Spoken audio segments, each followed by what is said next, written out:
Hi, this is Dr. David Moffat, the coach, consultant, and owner of the Ultimate Patient Experience, and you are listening to hashtag POD Podcasts of Dentistry with Dr. Panks.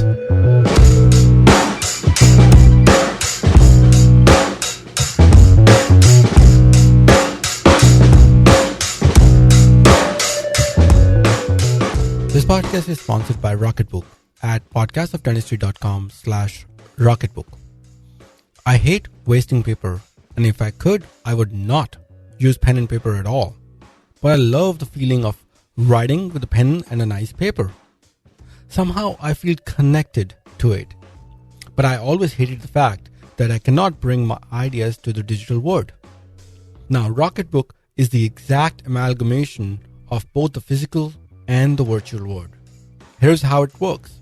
You can draw or write on the Rocketbook. Take a picture with the Rocketbook app and magically it cleans the picture and sends it to Google Drive, Evernote, Dropbox, OneDrive, OneNote, Slack, Box, iMessage, or even classic email. Just configure the symbol once.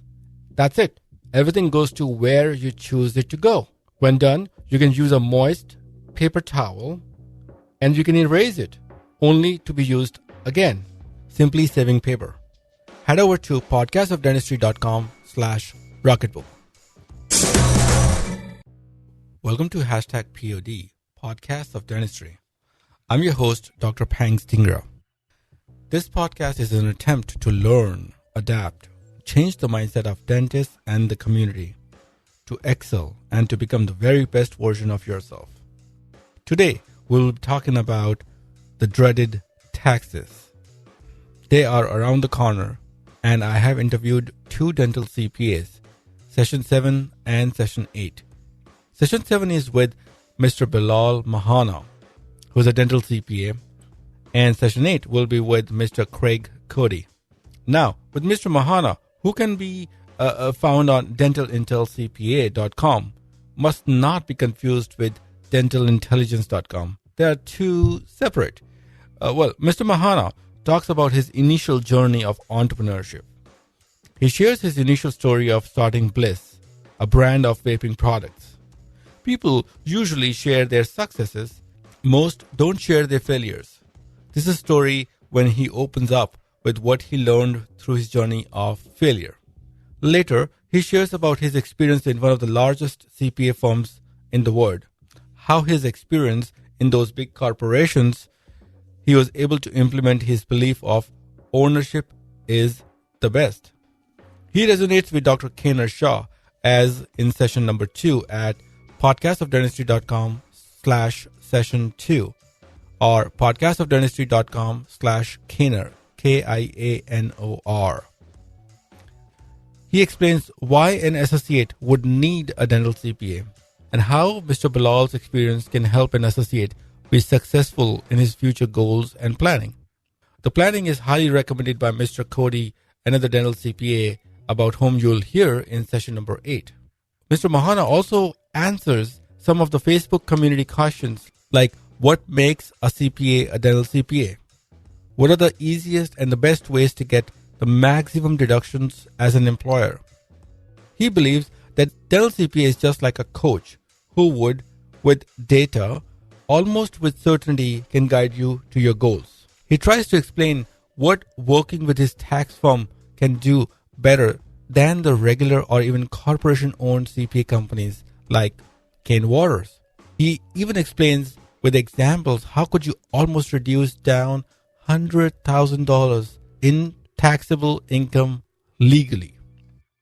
For the benefit of our audience, he's happy to share an Excel sheet that will help you determine home expense deductions. The Excel sheet will be live at podcastofdentistry.com/home deduction. Obviously, he goes through few of our Team Ferriss inspired questions also. This is one of the basic episodes, how a dental CPA can also be a dental advisor. I learned the basics of dental taxes and it opened my eyes how much we all don't know about taxes. I hope you get to learn and implement. So without further ado, Mr. Bilal Mehanna. How's it going? Good. Thank you. Thank you for coming in today. Sure.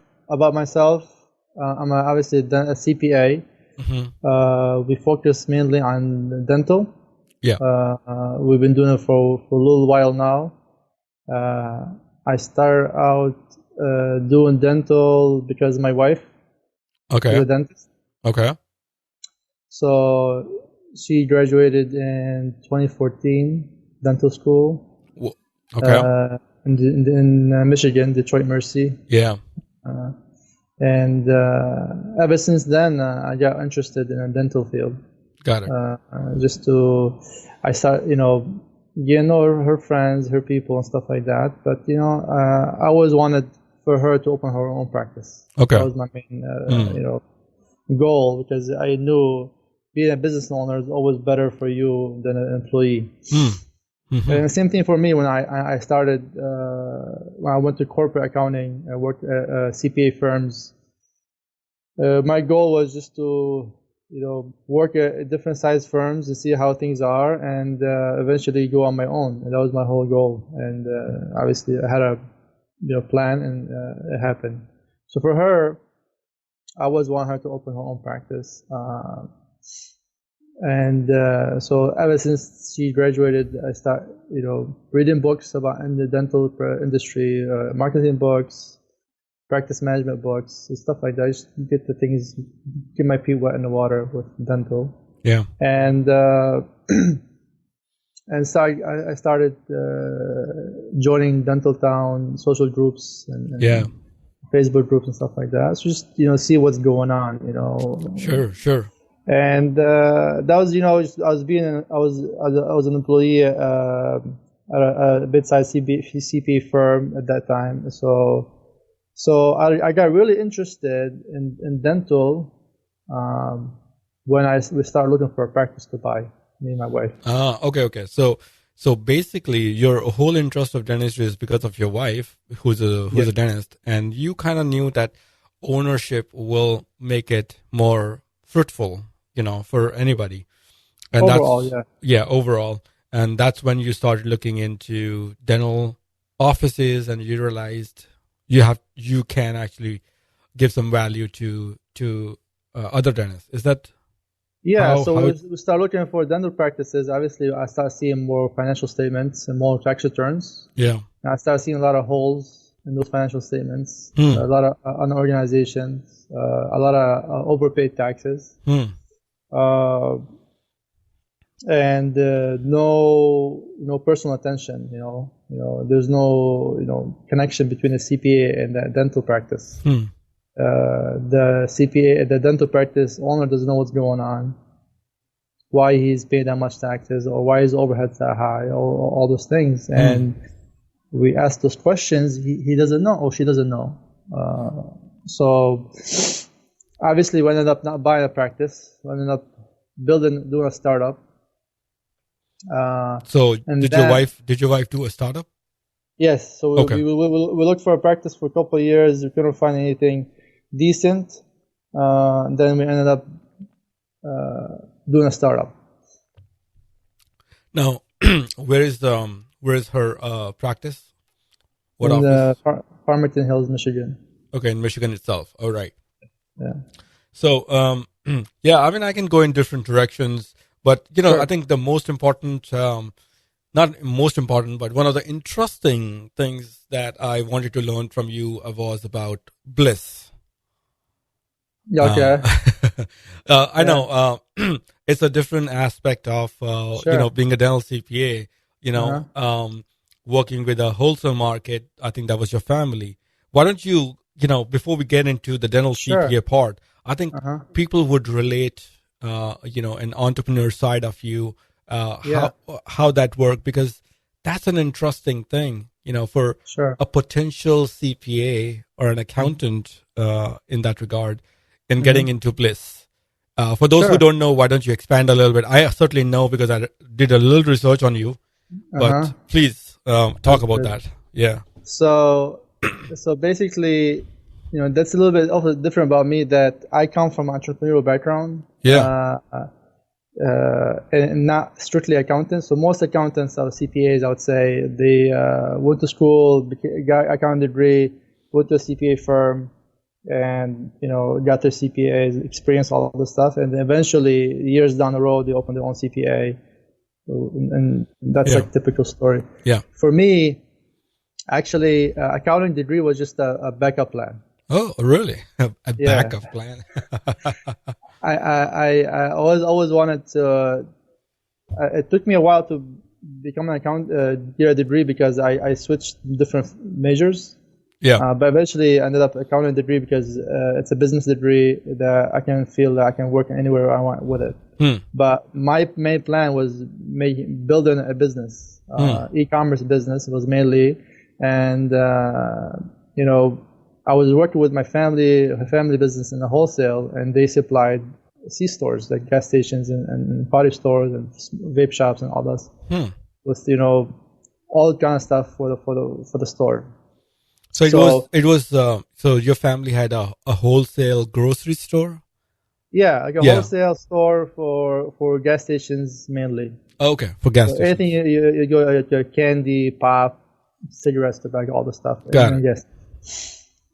So when I graduated school, accounting degree, I didn't want to apply for a CPA firm. Okay. Get a job at a Big Four, all those things. I went and opened my own e-cigarette business. E-cigarette business. At that time, it was about, I think, 8 years ago. Yeah. E-cigarettes was up and coming. It wasn't as big as now, but it was, you can see the trend. And so I opened my own e-liquid manufacturing company in Michigan. Well, my question is, what attracted you towards e-cigarettes? Was it because you were culturally and religiously used to use something like that in your own culture? No, nothing like that. So what made you? I wasn't a smoker, I mean, I just it was something new. Okay. It was something exciting. It was very trendy. It was basically getting people off smoking cigarettes to something new, a cigarette which was just a business opportunity. Right. Okay. Got it. Nothing else. Yeah. But obviously, at that time, it was getting popular, and we scaled that business to a certain level. We almost did $1 million the first year in sales. Wow. And then the second year, the market crashed, and then everything changed. So I think I was in the business for 3 years. Eventually sold it. Okay. And then went to corporate accounting. Okay, so I'm just still curious. What was your thought process at that stage to think that it was going to be a success or possibly a successful venture? But the market is big, right? So there's a lot of smokers in the United States. There's a lot of smokers in the whole world, right? So the market is there. There's a demand, right? And the market is there. So that's one. Two, the margins at that time was a little high, so that was a good thing. And the profit is there, margin is there. And we are one of the first people in the market. Okay. So it was the risk was high, but also opportunity and success was also high. Okay.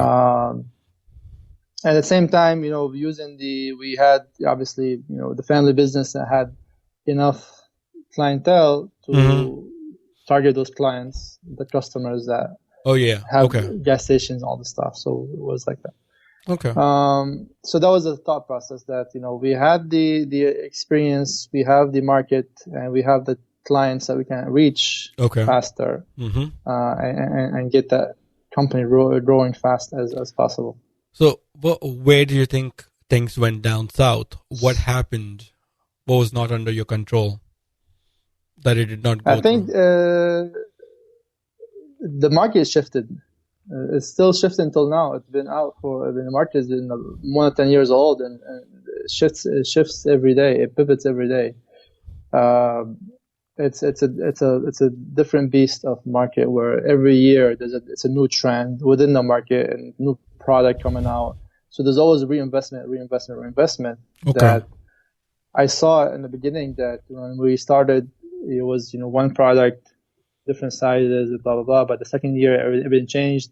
The third year, everything completely changed. So about the first 3 years, it completely changed overall. The market, the demand, that people want different product, totally different product. So everything was changing very very fast, and it was hard to keep up, especially with not enough capital. Right.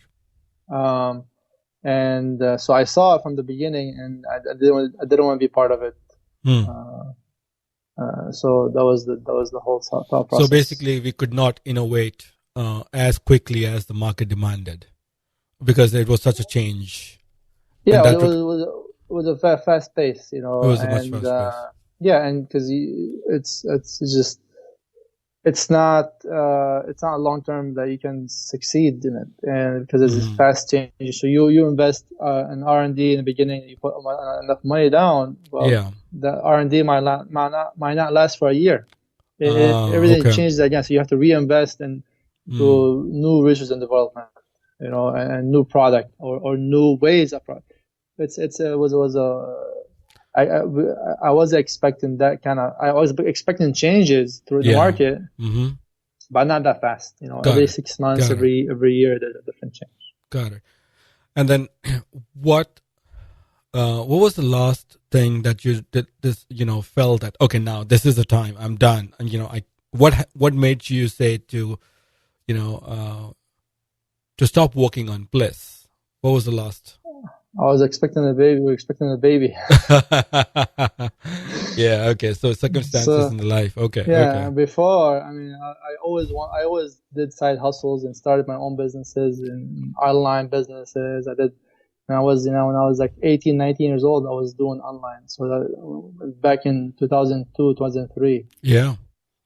So way back, I was part of the new trends and new things. So I always did side hustle and did different businesses. Yeah. When I was younger. Yeah. But I always jumped in and took risks, and I learned from those risks. I think they're all, I think you learn or you succeed. So, but when wife got pregnant. Yeah. That was her 4th year in dental school, so she was about to graduate. Yeah. And I was that was my 3rd year doing BLISS. Yeah. And so it wasn't at the 3rd year it was like not doing so well, so it wasn't bringing enough income for me to support my family. Got it. Yeah, especially with the new kid coming up, with the pregnancy, all these things, and how, so that's when I applied for a CPA firm. Yeah. Called Cohen and Company. Yes. So, and I started working with them, and I had a 3-year plan, working at a firm for 3 years and going on my own. Great. Thank you. No, it's a huge deal to share, your success stories, but it's a much bigger deal to share your failures and, learn from that. So thank you for opening up. Yeah, sure. That about BLISS. I'm sure we all learn from our mistakes and, move to the next stage in life. Thank you. Thanks again. Now coming to the ownership and being an associateship, for the dentists. I'm sure. Did your wife work at all as an associate with somebody? Yeah, she worked for like 3-4 years. Okay, so I'm sure you know the difference. Then you've seen both the aspects of the life. Being an associate now, she's the owner, and you were involved at both the places.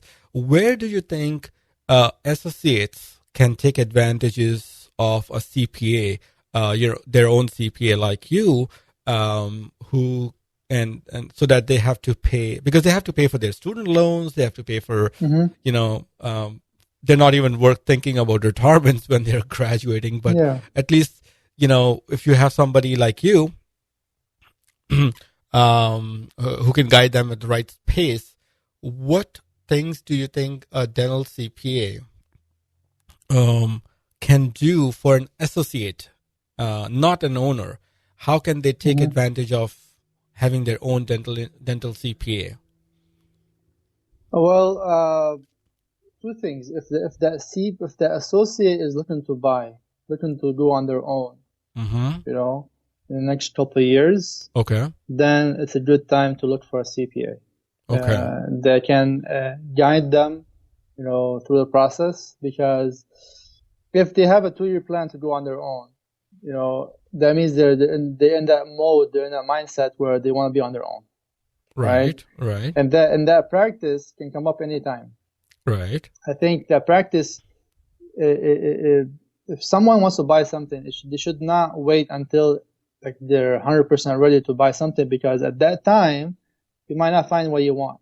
So when you have a 2-year plan to buy something, start from looking for something at this moment. Because by the time you find something, it's gonna take you time, you know. And if you find the right practice but you're not 100% ready, we can apply for that practice as an associate, or build a relationship with that doctor, or whatever. Because it's very rare to find a practice that is good practice. It's very hard. It's not easy. A lot of dentists, you know, especially my wife, when I went through with her practice to find a practice, and then her friends and some of my clients that want to look for a practice, it took them at least, you know, some of them didn't have a CPA, so they thought differently of what they wanted in a practice, and it took them like 3-4 years to find a practice. And some of them that had a CPA that understood the business acumen of a practice, understood the business of a practice, not necessarily numbers, you know, and all those things, but they understood when he sees a P&L or she sees a P&L, they will know, okay, this is a good practice based on the numbers it's given.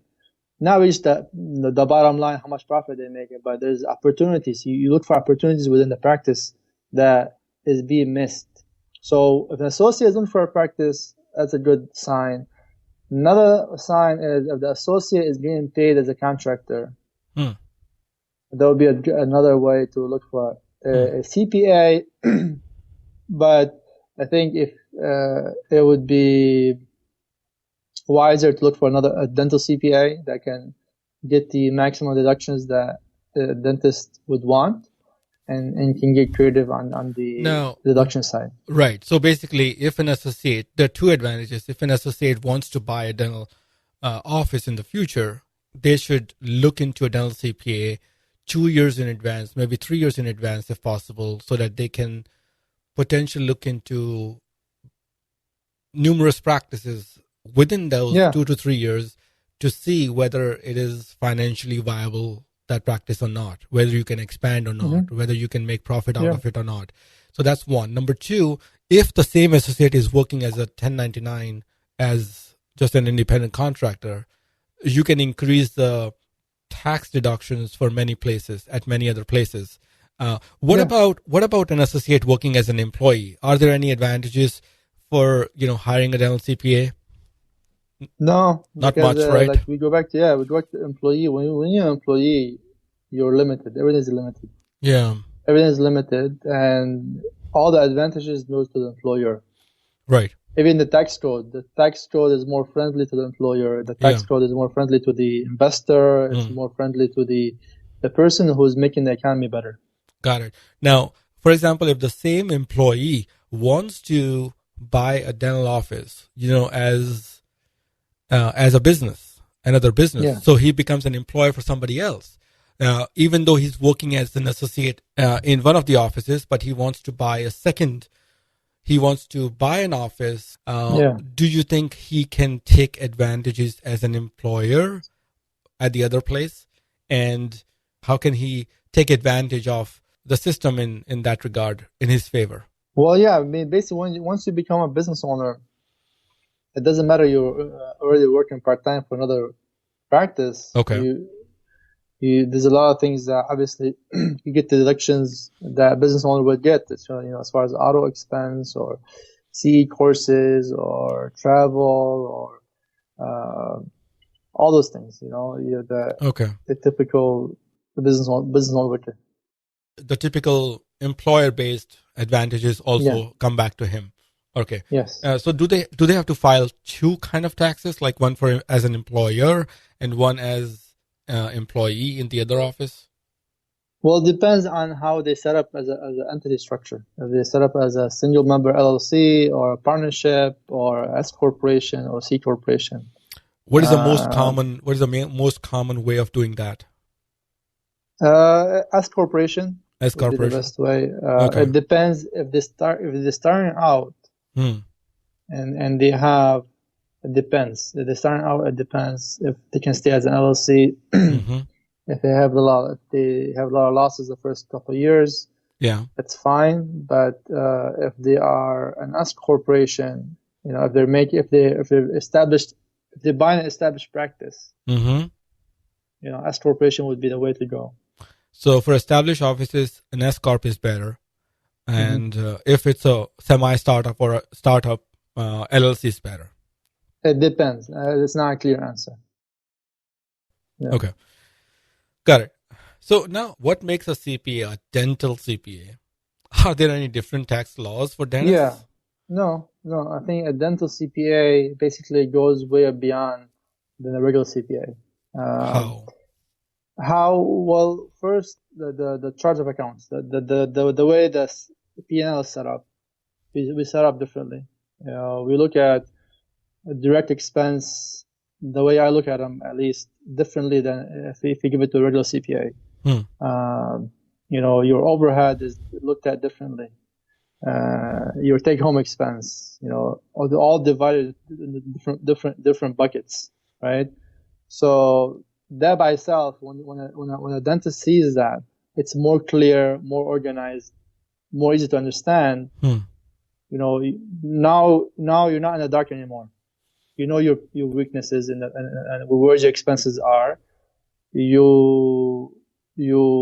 discuss them on a monthly basis to see how you improve on those weaknesses. Okay. And we set goals for the practice.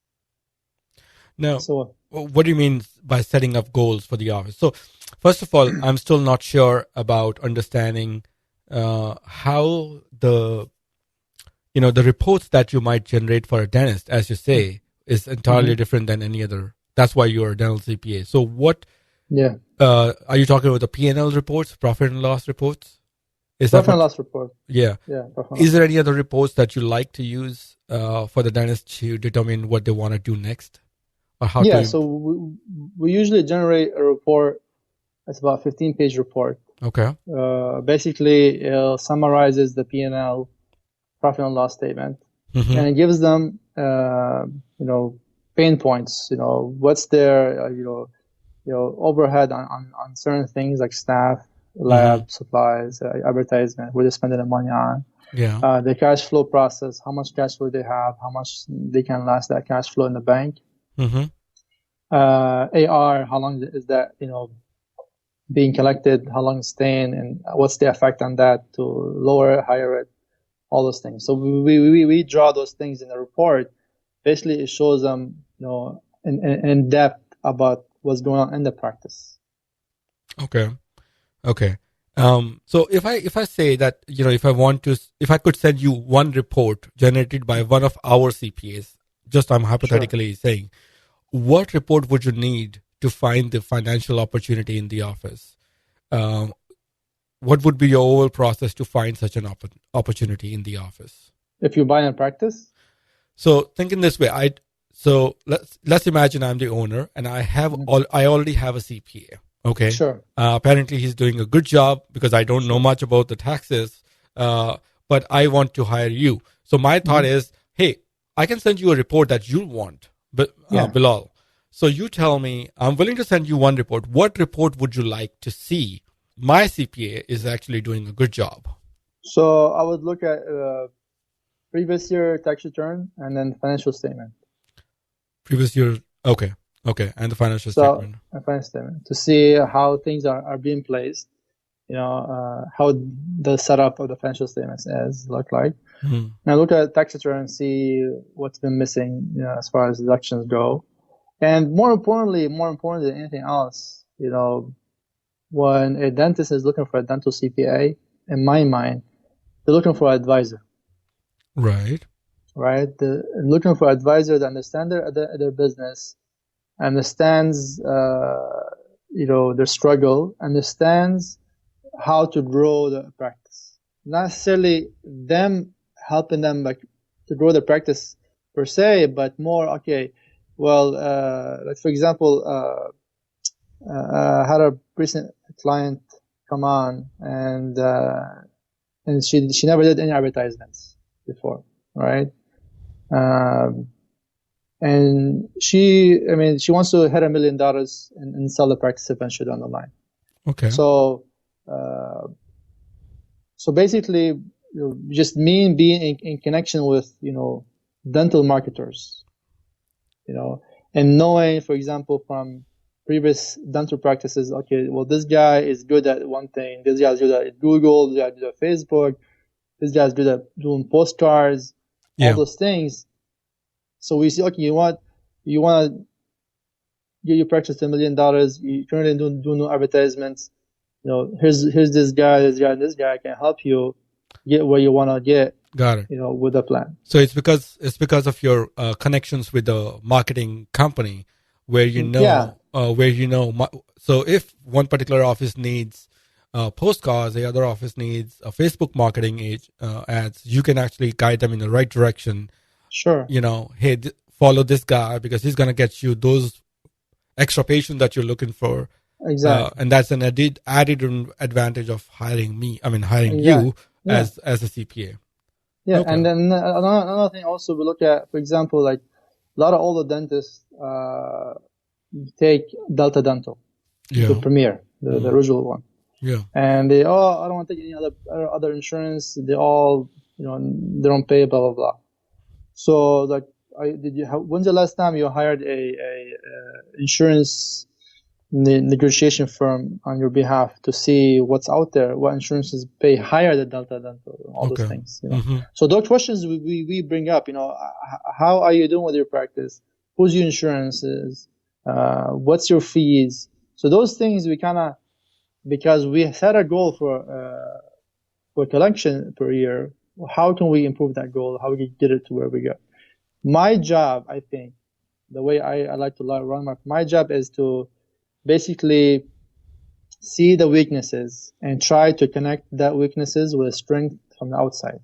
So a practice management consultant or a dental marketer or insurance negotiator that can set the fees for them. So those things, I see weaknesses. Okay, here's a strength. Here's a good dental marketer that can get you emergency patients through Google. Here is a company that can negotiate fees and get you the highest possible fees for your insurances. That would probably be higher than Delta Dental insurances. Right. Here is a practice management consultant can help you run a better staff, more efficient staff in your practice. So I see those things, and I recognize that there's weaknesses, and I try to find somebody that can help them. Right. I got it.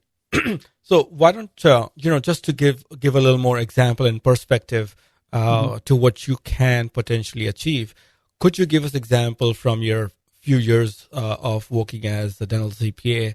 The range or the spectrum of results that you achieved. You don't have to name the offices, but the best possible result that you achieved, bringing one dental office from wherever, from the baseline to where you got them after they were attached with you for such a long time. Can you give us a few examples? Yeah, of course. So basically, like we had a client on a couple years ago that was spending about over $100,000 on marketing. 100,000, okay. Yeah, over 100,000. Was it on one office or the multiple offices? One office. One office, 100,000 for marketing. Yeah. Okay. Yeah. And basically, we set a goal for this practice to be at $2.5 million. And at that time, it was on $2 million. Okay. And just by going back, so the doctor at that time didn't believe that we could hit that goal because it was such a big difference. Sure.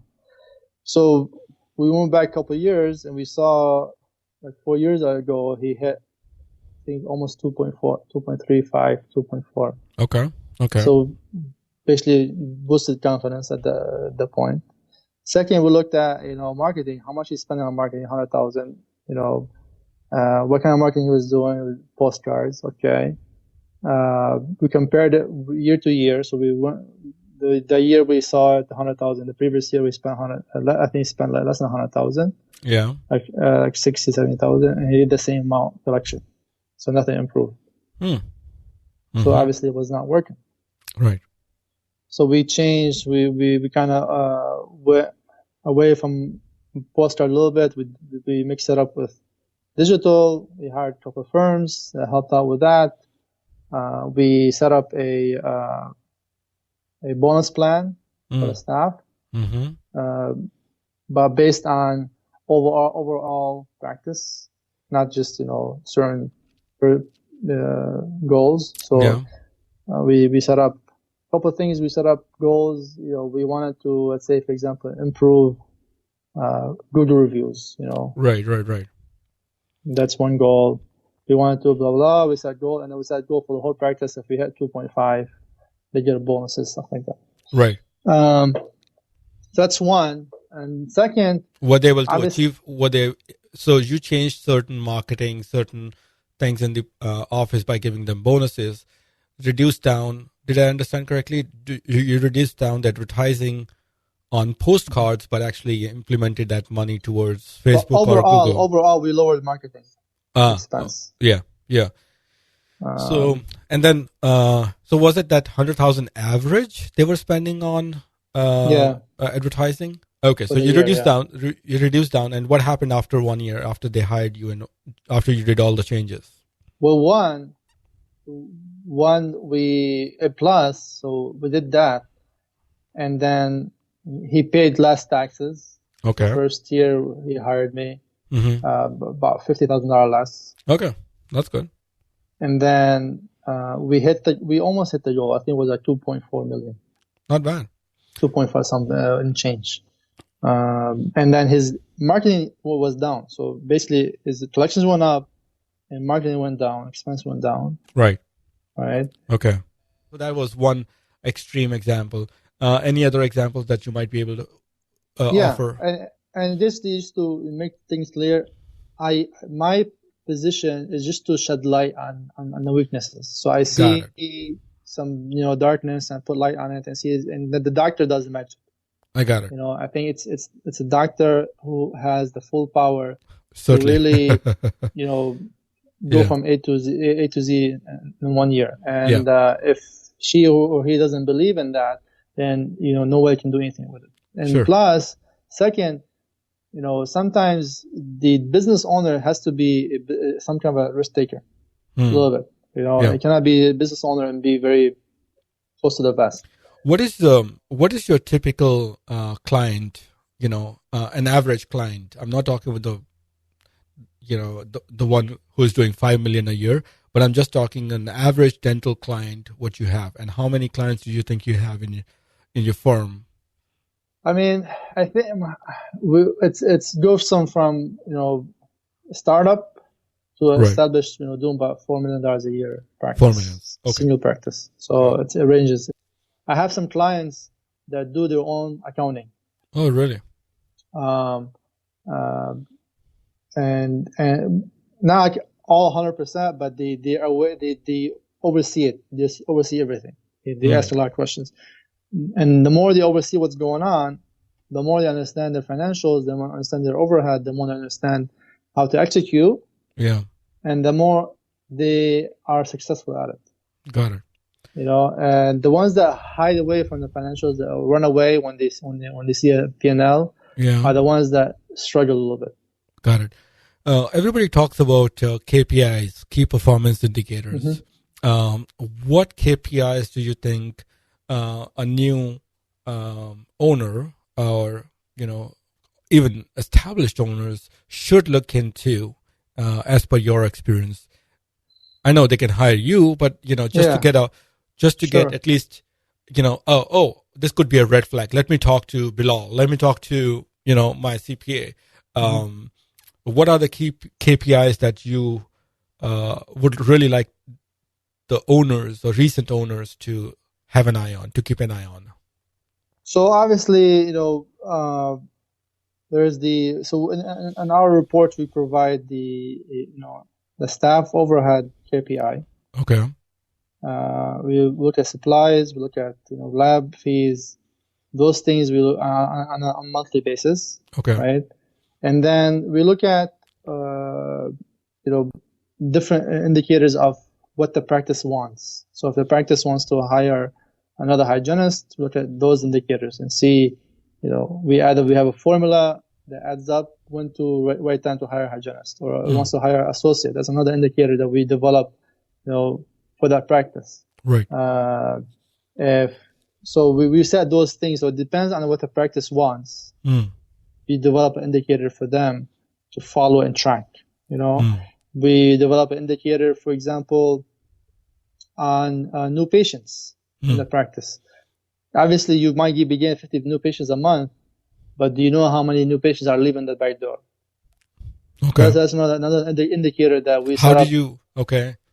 Go ahead. We figure out within the practice, and we basically track it and see how much losses has been over the past few years when a dentist does not track that number.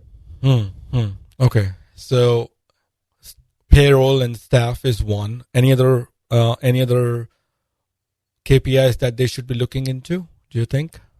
Yeah, so KPI, staff and payroll, lab and supplies, new patient KPI. Got it. Hygiene production comparison to total production. Okay. And just, those on top of my head. Got it. Yeah. But it's all depends on what the practice is. But once the goals they set and where they want to be. Got it. Now comparing your relatively smaller firm than the corporations, like huge corporations like Kane Waters, and there are so many of them. I'm sure you know them. For sure. Now, what do you think, a firm like yours or Bilal Mehanna can bring to the table relative to all those corporate taxing companies? What do you think you can do better than those companies, than those bigger companies? Okay, so as far as I worked at the biggest firms in the world, and I learned from I think one of the best firms overall. I worked at mid-sized firms, and I worked at big size firms like Deloitte. And end of the day, it's the personal attention. Okay. The more I know you, I know what you do, I know your habits. Right. The more I can help you. The tax code is big, huge. So there's so many different things that out there, and the big firms don't have the time to sit down with a business owner that has about 2 or 3 practices. Got it. And they have more resources, no doubt. Mm-hmm. But for them, it's not feasible. Right. Don't have the time. It's not worth it. Right? Because I was in that position. So when I worked at Deloitte, or we didn't want to bring on any firm that less than $100 million a year. I understand. And when I worked at mid-sized firms, they didn't want to touch a company with less than $10 million in revenue. Right. So there's a big gap. So the mid-sized firms want to do 10 million above. Deloitte wants to do 100 million above. So so practices in general, dental practices, do about $1 million a year in revenue. Sure. But if a practice wants the personal attention, it wants, the same creativity or the same tax knowledge a big firm like Kane Waters would have, then they would want to hire me, or person like me, because they'll get the personal attention, they'll get to what they want. And if they grow bigger to 5 practices or more, or 10 practices or 20 practices or 100 practices, I think once they become more than 10 practices in multiple states, then they can hire a firm maybe bigger. At that time, when they want an audit, for example, from the banks. Yeah. Those large companies banks would require audit from large practices. At that time, they can hire a bigger firm. But at that time, also, they find that when they're that big, they might not need my type of expertise, that provide for maybe a smaller company. Right. So I reached out to my Facebook, community, and they were asking me one common question that keeps going back and forth between different people is, what are some of the best ways a dental office owner could reduce down the tax liability? What are your thing? What are the best ways for a dental office owner, for like me, for example, or even like your wife, could reduce down the tax liability?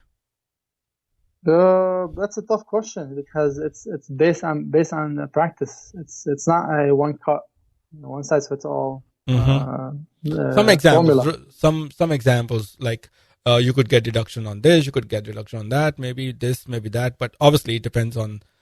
We are obviously keeping that as.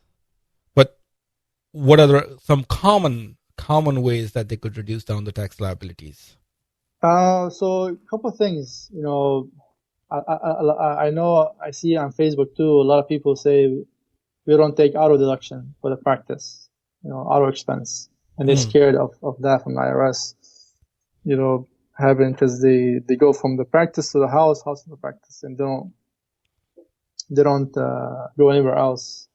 So one thing I would say, having a home office business expense. Okay, home office expense, home right? Office expense, and then we'll eliminate that factor of, you commuting to the office every day. Now you can from home office business to your office to practice. So now you can get the full auto expense reduction. Okay.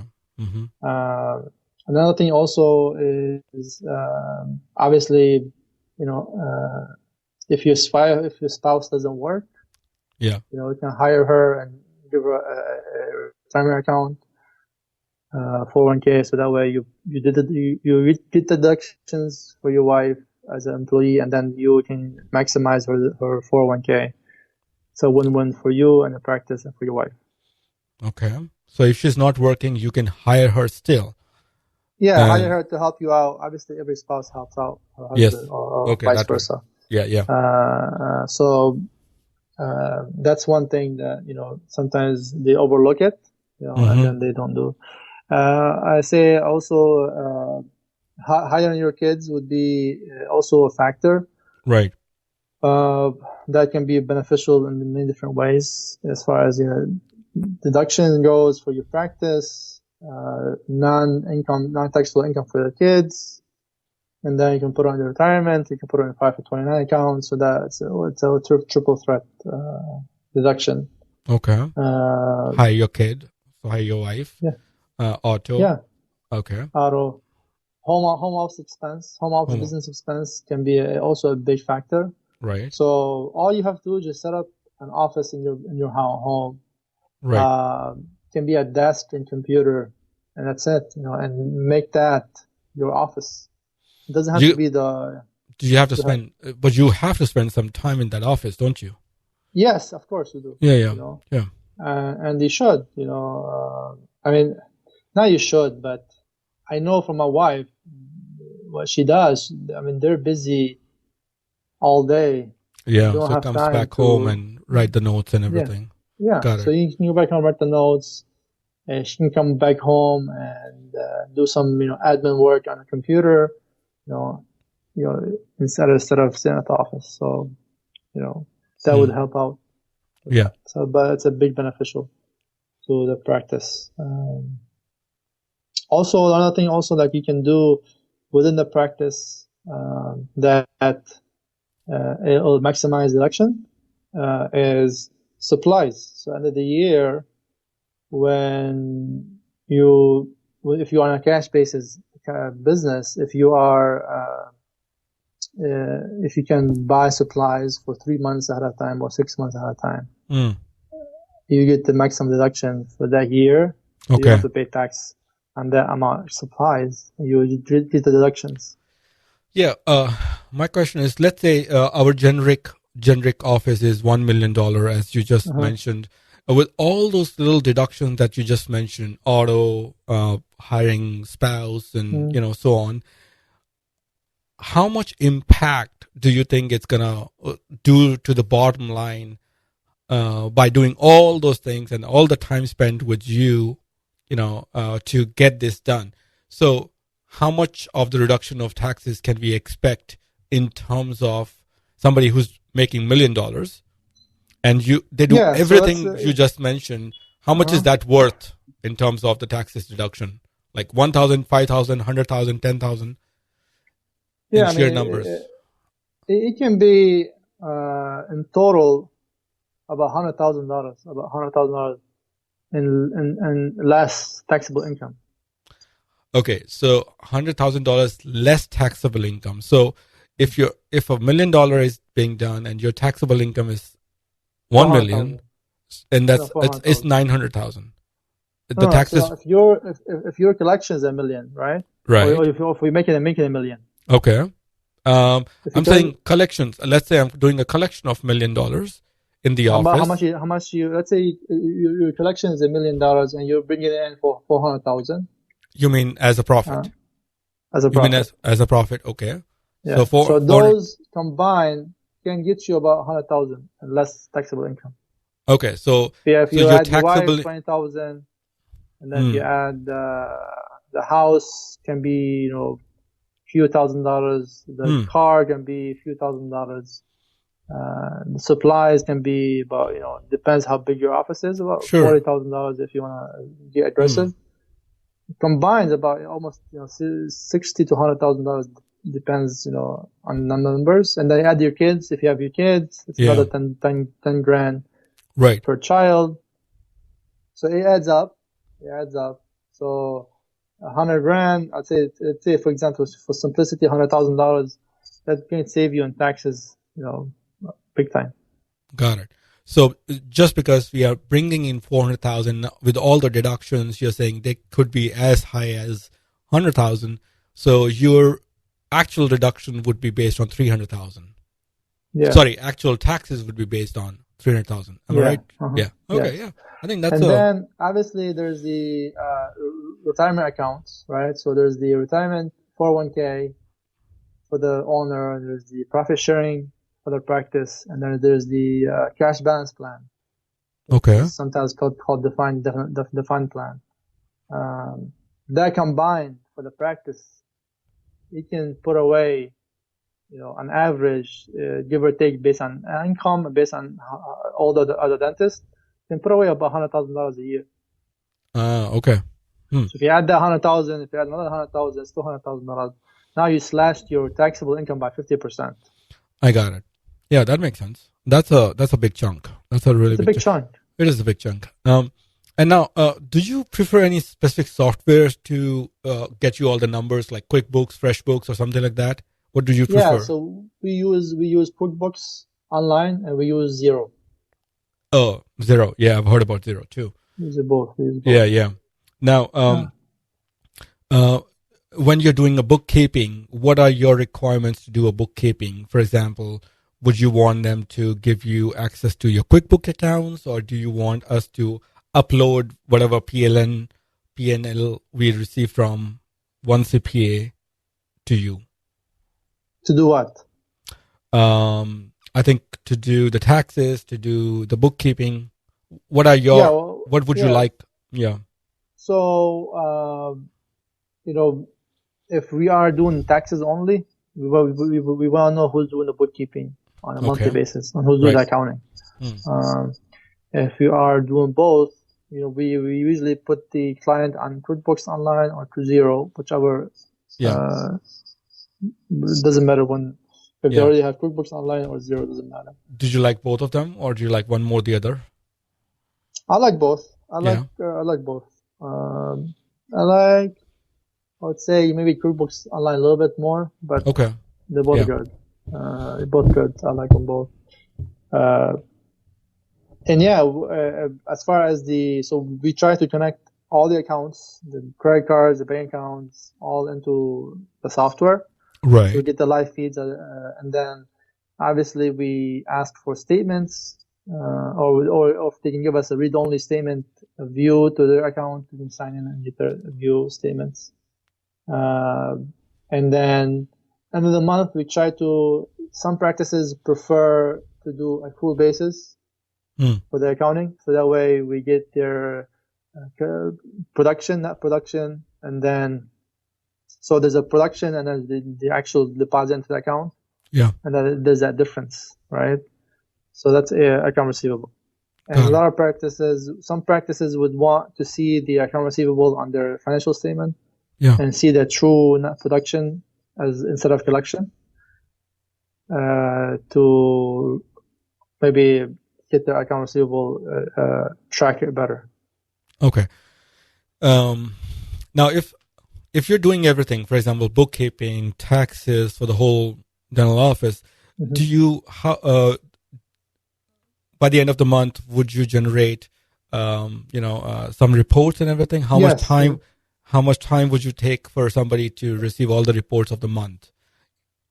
So we throughout the month we classify those expenses, and the ones we don't know, we send them an email at the month saying ask them about those transactions, what they are. But most likely we try to figure out, okay, say if you're buying from a dental lab, we'll know this is a lab expense or supply expense or stuff like that. But if you're buying from, let's say, certain expenses that we don't know if it's a personal or business, we try to ask question what's that for. Yeah. So with the first week, the first following month you receive an email from us, and then about those transactions, you reply to us with the clarification. We put them back in the software, and then usually mid-month, the following month, you receive a report, and then we send you an invite to go over the report. So we send you an invite to go over the report, to talk about it. Is that what you're saying, that every month you would talk to your client? Hey, this is what your report looks like. This is the result of the report. And this is where you should be focusing on for the next month because this is what's lacking. Am I right to understand? Yeah. Okay. So we compare, January of this month, last month to last year's January, and see what is the difference. Okay. What happened up or down, sideways. We look at expenses. We look at what happened there, And in the meantime, we are setting goals. So we do the month-to-month comparison, and then every 3 months we look at how is our goal, which way is it going, or are we reaching? Are we on the path to reach those goals or not? What are we doing to reach those goals? So if somebody wants to hire you, for example, I can send you my P&L, right? And then you can actually compare. Dr. Panks, this is what's happening in your, and these are your weaknesses, and you can read that P&L report. And then give us the direction at least to figure. Okay, got it. One of the audience wanted to ask a little in more detail about the home office deductions. Could you elaborate a little bit about home office deductions? Just having a home office, have a desk and computer, and do some admin work from the office. That's it. That's it. It's not difficult. You just have basically in your office, in your home, set a perimeter. This is my home office. Draw a line and make put a desk, a computer. This is what you do. We do a lot of the work for the business. Right. I have an Excel sheet. I'm trying to pull up here. Okay. Basically, I have an Excel sheet that I can send it to you. You can send it to your audience. Sure. So basically, this Excel sheet, you put in how much square footage your office is. You put in how much square footage your home, the whole home is. Okay. And then it calculates. For example, let's say so you put in the size of the office, the size of the house. Right. And you put in the expenses you spend on the house, like mortgage interest expense, real estate expense, home insurance, utilities, all those things. You put them all in, and it'll calculate for you your home office expense for the year. Nice. Interesting. So it gives you exactly how much it will be beneficial to you if you put in, let's say, my office is 500 square feet, or my house is 300 square feet, or 200 square feet. You put in those numbers, and boom, gives you what would be. Another thing also nice, so beyond the expenses, it gives you a depreciation expense. So you can depreciate your home office. Okay. So if you have a 250 square foot office for the house, that's such a business expense. So you can depreciate that land, that small piece of square footage as an expense for the office, for the business.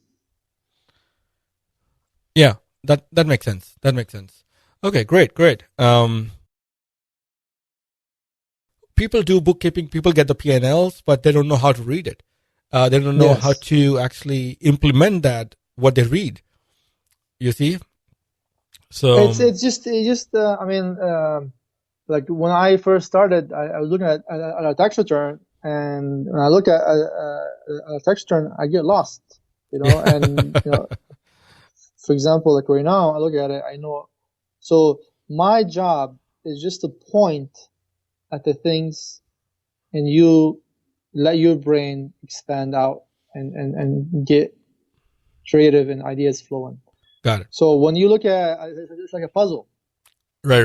Now texture is a puzzle. So instead of trying to figure out connect the dots, yeah, you don't have to do that. Look at this, look at that, look at here, look at that. Don't try to connect the dots. I'm showing you the dots, and then don't do the other work. And that simplicity of advice works by itself. I got it. So there's no magic here. All we have to do is just like having a trainer. Right. Like if you know how to train, right? A trainer might help you focus on certain muscles that in your body. Got it. That will That's a improve good example. Overall, the success of what you want to get. The professional boxers, professional athletes, they all like athletes and superstars, but everyone has a coach. Like Jordan had a coach. The best ever had a coach. Yeah. Right? Yes. Why? Because they see different things that a player doesn't see. Got it. And a dentist is that player. Right? Yeah. And a financial advisor, CPA or wealth manager, they see different things that the dentist doesn't see. So they kind of point out. Yeah. And end of the day, that player have to score, the player have to defend, the player have to win the game. Right. Right. So it's the same, idea of, why a dental CPA, it's maybe a little bit better than a regular CPA. Now, okay. I think we want to switch gears and ask you some simple questions. I call them as Tim Ferriss inspired questions. And you can take as much time as you want, or they're more about your family, not family, but they're more about your life in person. And so, do you have any morning ritual, like getting up in the morning? Yeah. Do you have any morning rituals, that exercising or meditation or something on those lines? I try to. I do get up in the morning. Today I was up at maybe 5 in the morning. Yeah. Okay. So I do get up early. Usually I get up at 6:30, 6. Depends. I think just my me time. Yeah, I have 2 kids now, so. Oh, you got 2 kids? Yeah. I have my own coffee. Just sit down and for a little bit, like half hour, 45 minutes, and Okay. That's I try. I mean, it's there's a meditation and all those things. It helps. It helps, but you have to be consistent at it. That's true. And that's something that I always have back in my mind to work on. I try to do those things, meditate and focus. I think focus is good. Just to train your brain to do better. Yep. It's a muscle. I mean, it's a muscle. Yeah. You know? All right. Now, what do people never ask you that you wish they did? Never asked me the wish they did.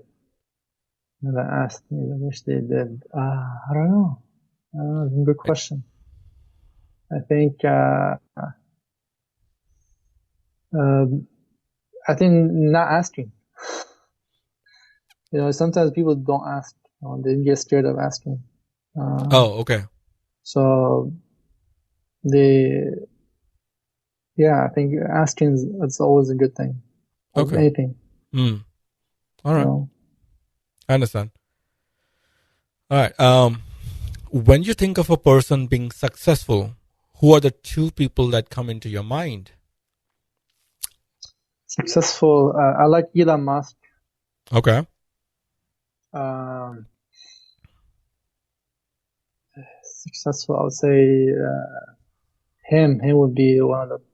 Sure. He's crazy what he has done so far. I mean, he's the only one probably in history that actually accomplished to build a auto industry by himself. I mean, Tesla was the only company that succeeded. Were like, 3 in America. Sure. And he came along and did it, and overnight became the most expensive in the car in the country. Sure. Company. Mm-hmm. So he's one of the guys that his work ethic is crazy. Okay. He works. Imagine he made PayPal, sold it for billions of dollars. He became a billionaire at a young age, and then and didn't stop. Then he got his Tesla. He went and got his SpaceX. Yeah. And just put all the money in, and became broke. And then, that kind of it's nobody's like him. Yeah. Okay. All right. Before we wrap up, do you have any parting comments for our audience? Anything do you want to say to them? I think also for the home office expense, I'll send you the Excel sheet. Okay. Yeah. So for them to calculate if they have a home office, sure, what would be and they can play with the numbers. So it gives them it's like a game. It gives them a opportunity to play with the numbers and see what's the maximum they can get. Yeah. And the nice thing about it is that it's all organized, and they can send it to the CPA. Yeah. Without any questions from them, because everything's there. Got it. Thank you. Sure. Where can people find you? Where can people find you and get connected to you? So Facebook is one. Yeah. I'm always on Facebook.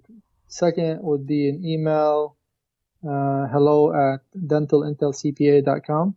All right. For those, he's not related to dentalintel.com. Yeah, not we had to. So my company is called Mehana Advisors, PLC. Yeah. The website is created for just to be simplicity and. Yes. Yeah. So it's called as dentalintelcpa.com. Yep, so don't get confused with dentalintelligence.com or dentalintel.com. This is a CPA firm. Exactly. And good. Thank you. And third, if they want to call my office, 734-666-5462. Great. Thank you. I'm sure people would reach out to you. At least they can send you your initial questions, and you can do a consultation or spend some time with them.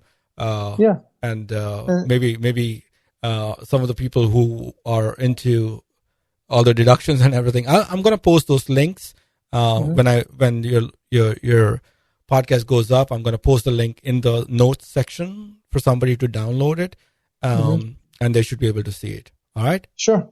Great. Sure. Thank you. Thank you, Pang. Take care. Thank you. Thank you, Bilal. Bye-bye. Take care. See you. Bye. Would you like to get a really small email a couple times a month to see what #POD is up to? What are we reading? What are we listening to? What are we doing? What's stupid, funny, entertaining, and some weird stuff that we gotten ourselves into? then go to podcastsofdentistry.com/extra. EXTRA. That's right. podcastsofdentistry.com/extra. And you will get a really small email from us to give you that little extra kick and keep you busy exploring the world we travel. You can also find us on Facebook at podcastsofdentistry.com/Facebook. Thank you for listening. #POD. And I'll see you inside.